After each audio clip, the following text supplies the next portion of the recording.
and welcome to Daily Coding Tips. Today's tip, Bash, piping commands for efficient data processing. Imagine needing to find specific files, then count their lines, and finally sort them by line count.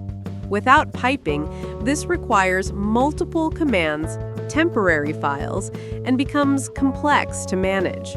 We need a way to chain commands. Pipes connect the standard output of one command to the standard input of another.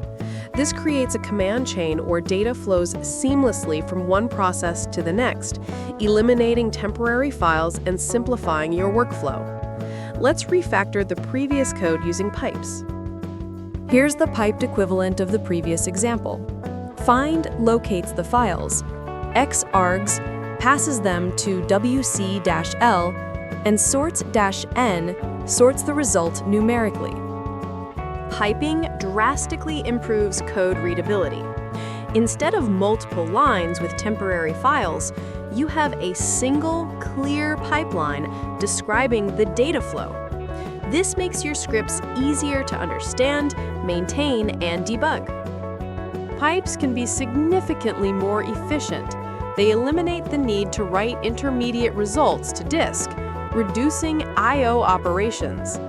Data is streamed directly between processes, minimizing resource consumption and improving performance. Analyze web server logs to find the most frequent IP addresses. grep filters the log.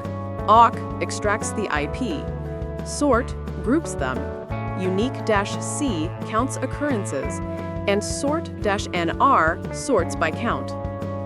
Identify the process consuming the most CPU. PSAUX lists all processes. Sort -nrk3 sorts numerically by the third column, CPU usage, and head -n-1 shows the top process. This is a classic monitoring pipeline. T allows you to both save the output of a command to a file and pass it along the pipeline.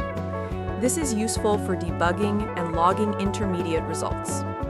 Add T before sort, and you'll be able to inspect the line counts before they are sorted. For more complex scenarios, Xargs-I curly open brace close brace lets you insert the input into the middle of a command. This is useful when the piped input needs to be used as an argument within another command. Note that curly open brace close brace is just a placeholder. You can use other strings as the placeholder.